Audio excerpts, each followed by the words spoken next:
सखर में घरू वज़ीर जासल अंजार की सदारत हेठ अमन अमान बाबत इजलास थियो आहे, जंहिंमें आईजी सिंध घरू वज़ीर के ॾोहारियुनि खिलाफ़ ऑपरेशन बाबत ब्रीफिंग ॾिनी आहे।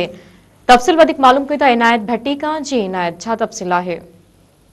हाँ जी बिल्कुल। सखर के डीआईजी ऑफिस में अमन अमान के हवाले से घरू वज़ीर ज़िया लंजार की सदारत इजलास थियो आहे। इजलास में आईजी सिंध जावेद आलम ओडो पारा घरू वज़ीर के ब्रीफिंग दी वही। ब्रीफिंग में कच्चे ऐं पक्के के इलाके में पुलिस ॾोहारियुनि खिलाफ़ हलंदड़ ऑपरेशन बाबत ब्रीफिंग ॾिनी। धाड़ियलनि के ठिकाणनि के तबाह किया है। उन्हनि सहूलत करण खिलाफ़ सख्त कार्रवाई कई पई वञे। जदीद टेक्नोलॉजी ऐं इंटेलिजेंस बेस्ड ऑपरेशन के ज़रिए ॾोहारी अंसरनि खिलाफ़ कार्रवाई जारी आहिनि। ब्रीफिंग में वधीक आईजी सिंध बुधायो तो कच्चे वाले इलाक़नि में पुलिस मुस्तकिल मौजूद है। उन सां ॾोहनि में घटिताई आई है। पुलिस के बेपेशान कारकर्दगी में इतमान कर सघिजे थो।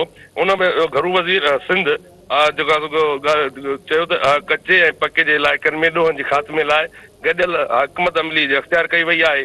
धाड़ियलनि ऐं उन्हनि जे सहूलियतुनि ख़िलाफ़ कार्रवाइनि खे वधीक असहायतो बणायो वेंदो।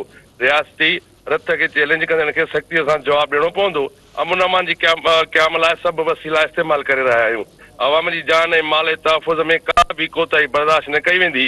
इजलास में DIG Sukkur Nasir Aftab Pathan, SSP Sukkur, SSP Khairpur, SSP Ghotki ऐं शिकारपुर ऐं ॿिया ऑफिसर शरीक थिया आहिनि। जी इनायत तफ़सील का आगाह करण जे लाइ अव्हां जी महिरबानी।